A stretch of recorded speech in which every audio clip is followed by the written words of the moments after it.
Assalamualaikum warahmatullahi wabarakatuh. Kami dari kelompok 13 akan mempresentasikan pemahaman kami atau diskusi kami dari sebagian isi buku Patsi M. Lightbone Nina Spada yang berisikan pemikiran mereka tentang urutan perkembangan pembelajaran bahasa kedua.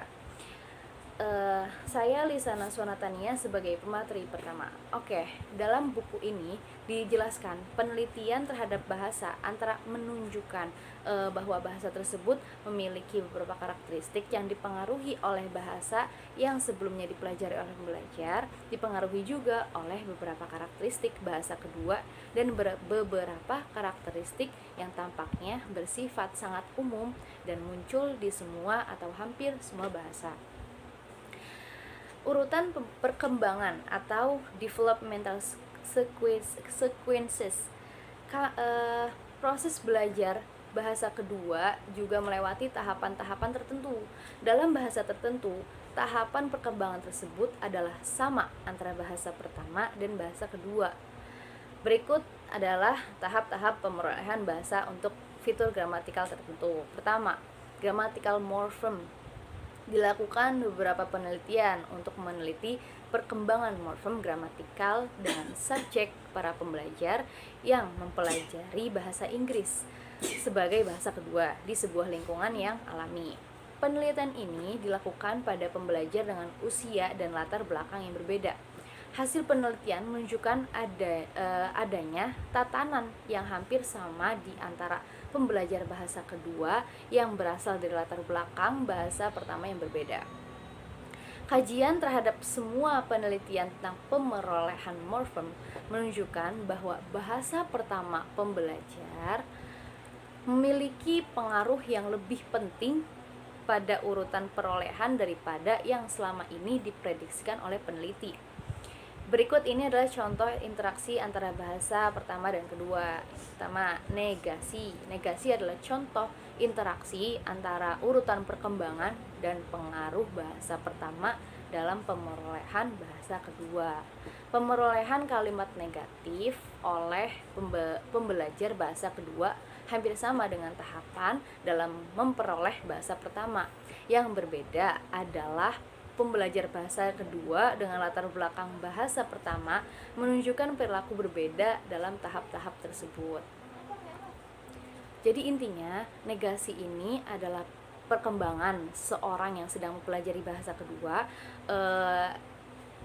dalam interaksi mereka menggunakan kalimat negatif. Contoh, tahap pertama, elemen negatif atau biasanya no atau not biasanya diletakkan sebelum kata kerja atau elemen yang dinegasikan. I not like it. Padahal yang seharusnya yang benar itu adalah I don't like it.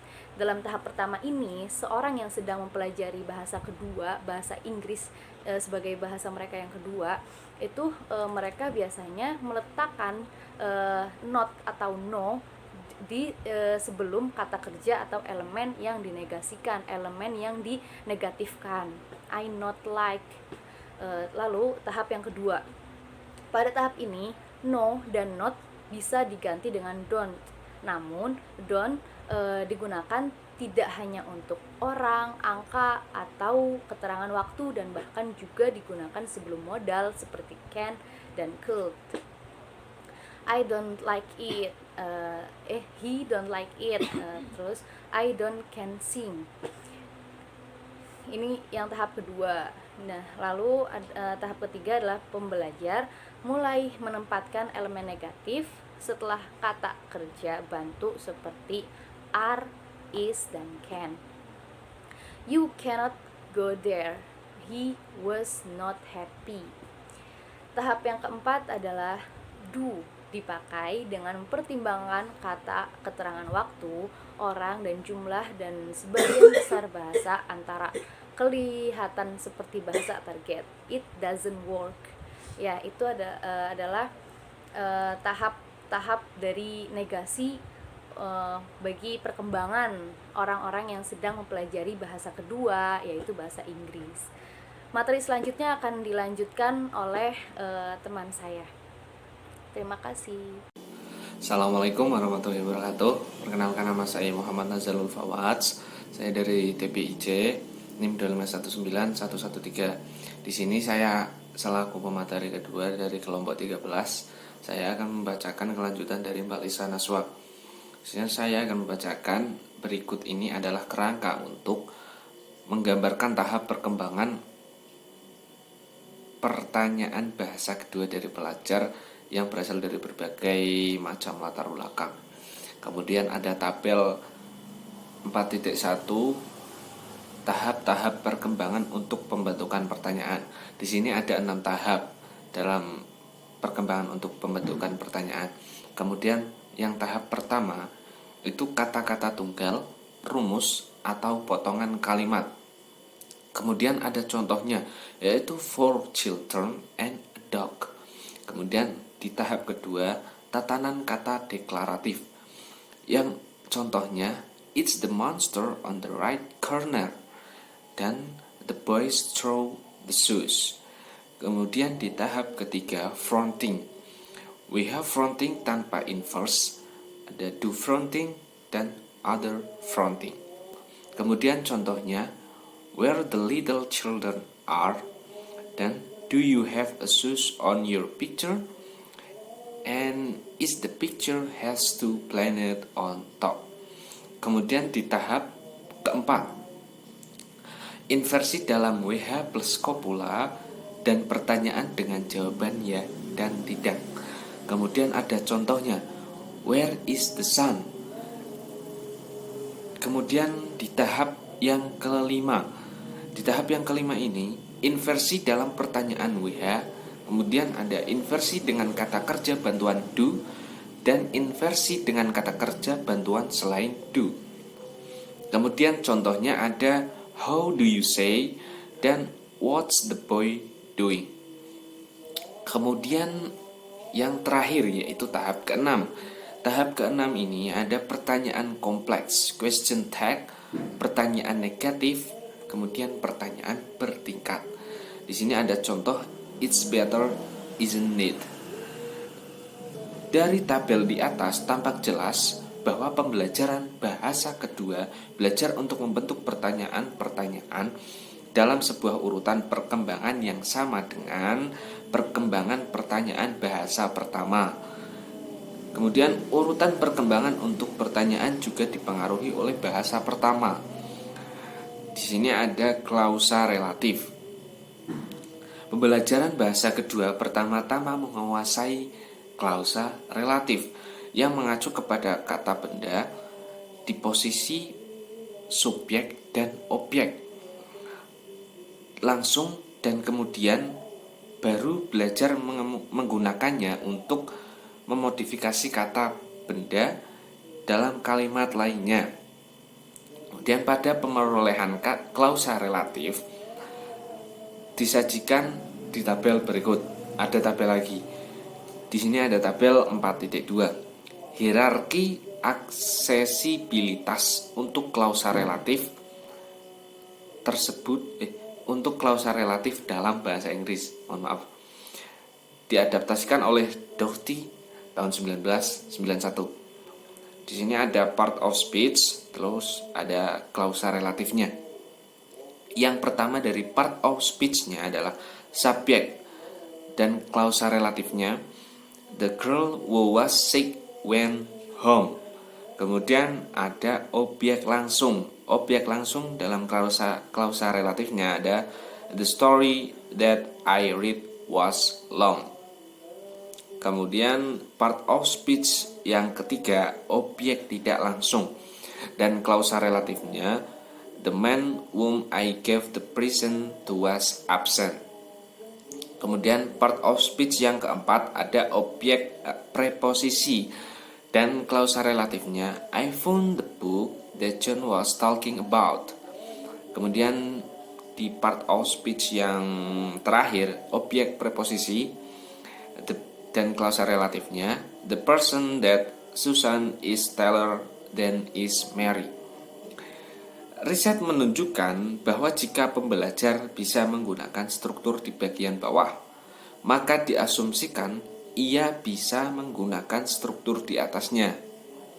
Sekian penjelasan dari saya. Mohon maaf apabila kurang jelas. Kemudian mohon maaf apabila ada kesalahan-kesalahan kata. Sekiranya saya sudah berusaha untuk menjelaskan. Terima kasih. Wassalamualaikum warahmatullahi wabarakatuh. Assalamualaikum warahmatullahi wabarakatuh. Perkenalkan, nama saya Edit Warsyah, NIM 2519043. Saya dari kelas TPGC. Saya dari kelompok 13 akan menjelaskan tentang referensi tepas. Urutan perkembangan lain yang juga terjadi pada pembelajaran adalah referensi tepas. Untuk menggambarkan kemampuan belajar untuk mengekspresikan makna yang sama, remaja dan pembelajar dewasa seringkali memiliki banyak hal penting untuk dikatakan. Tetapi sepengetahuan mereka tentang bahasa target tidak memadai. Terkait dengan hal ini, ada pola yang bisa ditemukan di hampir semua pembelajar bahasa kedua. Pada awalnya, pembelajar akan menunjukkan peristiwa dalam urutan sesuai dengan kapan peristiwa itu terjadi atau menyebutkan waktu atau tempat ketika peristiwa itu terjadi. My son come. We work in the restaurant January. It's very cold. Kemudian pembelajar mulai melekatkan sebuah morfem gramatikal yang menunjukkan bahwa kata kerja tersebut memang untuk masa lampau. The people work in the field. Kemudian barulah mereka mulai menandai kata kerja dengan kriteria waktu lampau.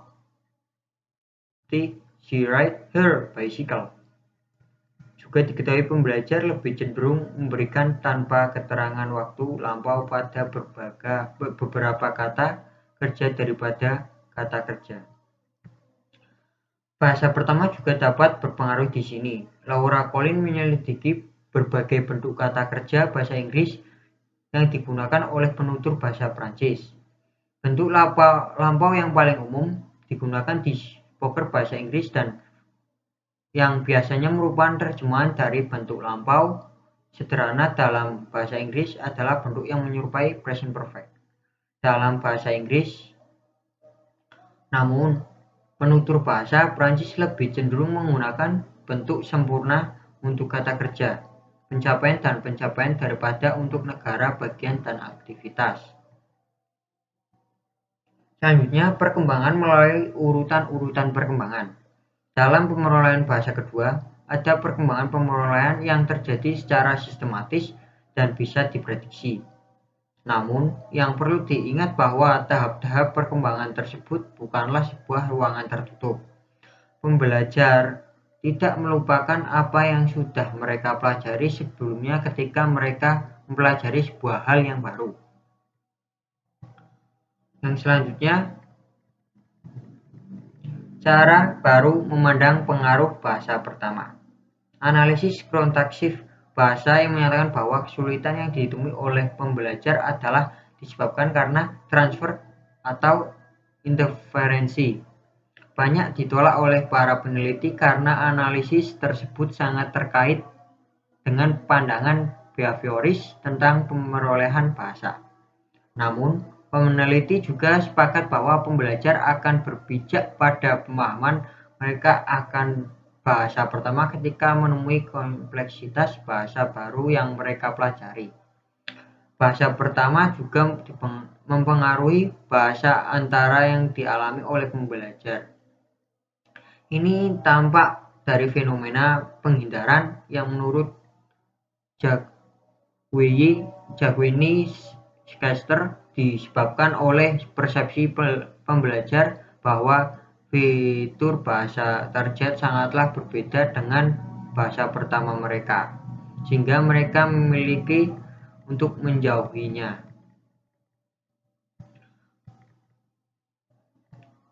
Yang selanjutnya, pandangan terbaru untuk pengaruh bahasa pertama menekankan bahwa ada interaksi penting yang melibatkan bahasa pertama atau bahasa yang dipelajari sebelumnya, beberapa proses atau pengetahuan universal dan sampel bahasa target yang ditemui dalam input.